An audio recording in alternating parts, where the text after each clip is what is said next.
Bonjour et bienvenue à l'heure de la bonne nouvelle. Aujourd'hui à l'émission, quand on a complètement ruiné notre vie, il y a encore de l'espoir.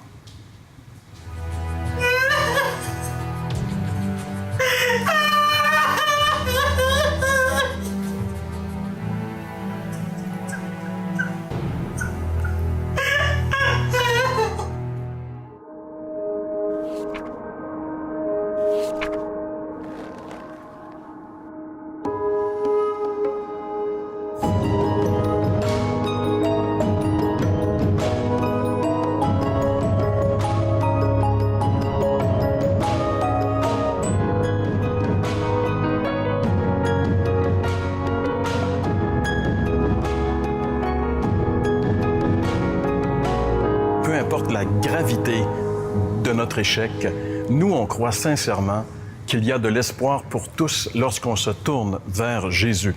Et c'est le thème qu'on aimerait aborder aujourd'hui à l'émission.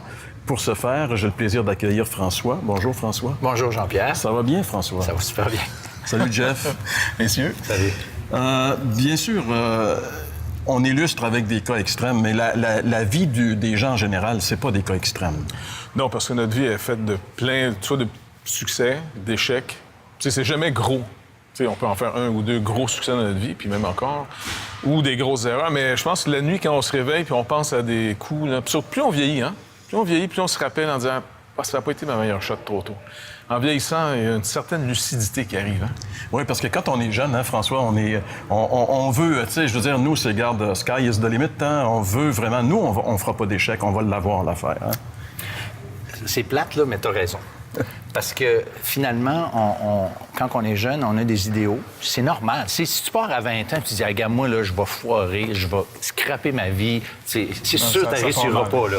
Mais on a des idéaux, puis on regarde des gens qui sont plus vieux que nous, puis dans certains domaines, comme, mettons, la famille, on pense que nous, on va mieux réussir que peut-être même nos parents ont réussi, etc. Et puis, tu te retrouves à 45, 50, 55 ans. Et là, tu dois faire le deuil un peu. Tu dis, ouais. Et là, tu sors ton violon et tu commences à chanter « Non, rien de rien, je ne regrette rien ». Mais là, cette chanson-là d'Édith Piaf, pour de vrai, moi, je trouve qu'elle est significative. Parce que c'est comme de l'autodéfense vis-à-vis une vie, pas nécessairement ratée, mais pourquoi tu dis ça? Ah, je regrette rien, je regrette rien, je regrette rien. OK, pourquoi tu dis ça? Parce que pour de vrai, tu n'as des regrets, mais tu essaies de balayer par en arrière puis de regarder le positif. Ouais, mais le négatif, il est là aussi. C'est un peu un faux fuyant pour essayer d'éluder une réalité qui est là, qui nous fatigue. François, tu es allé voir les gens, toi, pour leur poser la question qui était? Bien, en fait, on leur a demandé, en relation avec la trahison, quelqu'un qui nous renierait, par exemple, comment les gens se sentiraient face à ça. Fait que si tu veux, on écoute ça ensemble. On va écouter ça.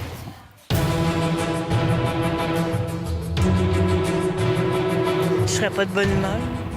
Trahi? Je demanderais à la personne de s'expliquer, c'est sûr. Trahi? Hein? Mais ça me ferait de la peine, c'est sûr. Mais j'essaierais de comprendre pourquoi, puis de faire en sorte que la personne elle ressente ma peine. Puis que peut-être justement aider la personne à plus commettre des actions comme ça pour propager le bonheur, là, puis qu'il n'y ait plus de trahison. Mais c'est sûr que ça me ferait de la peine. Puis ça ébranlerait ma confiance. Puis j'aurais plus le goût de faire confiance aux autres. Puis est-ce que ça serait facile d'éventuellement pardonner cette personne? Généralement, je pardonne assez rapidement, oui. Oui, c'est certain. C'est une trahison. C'est toujours dur à pardonner, je pense. Mais ça dépend du niveau de trahison, là. Ça dépend par rapport à quoi aussi. J'aime à croire aux deuxièmes chances, mais j'ai un peu de la misère des fois à pardonner, là. Eh bien, ce Vox Pop nous permet quand même de voir une bonne variété d'opinions et il y a aussi une variété d'âge. C'est intéressant quand même. Oui. Il y en a qui pardonnaient facilement. Hein? Il y en a qui ça n'avait pas l'air de leur faire grand-chose. D'autres étaient gentils, les petites filles qui voulaient je vais enseigner, je vais y montrer. Ça, c'était sweet, hein? C'était beau. C'était mignon. Oui, mais il y en a une qui, je pense, qui donnait un peu le point, une bonne moyenne. Je pense que j'aurais de la difficulté après à faire confiance aux gens, tout dépendant aussi du type de trahison. Donc, c'est ça. Mais je pense qu'elle visait assez juste. Oui, c'est ça, parce que on va le voir ensemble aujourd'hui, là. Selon qui nous trahit. Tu sais, je sais pas, moi, si tu vas acheter un hamburger, puis le gars, il t'a menti, puis il t'a pas dit la vérité, puis écoute, c'est sans conséquence, tu n'en voudras pas toute ta vie. Mais si c'est À moins que quelqu'un... je suis bien malade, là, je vais le manger. Peut-être. Mais si c'est quelqu'un en qui tu as mis ta confiance, que tu as confié des choses, tu sais, même éventuellement de ta vie, comme par exemple un conjoint, après tant d'années, puis que bang, il y aurait une trahison, là, je suis pas sûr que la théorie de pardonner facilement, ça va être aussi facile à mettre en pratique que les personnes, quand on est plus jeune, justement, comme on le disait tantôt, vont le faire, tu sais. Mais qu'on ait trahi quelqu'un, c'est un geste quand même assez terrible. Ou qu'on ait été victime de trahison, ce qui est aussi assez terrible. Parfois, les gens qui vivent des expériences traumatisantes comme celle-là sont complètement démolis. Comment ça se fait que nos échecs, parfois, peuvent complètement paralyser une vie, démolir une vie? On en reparle au retour.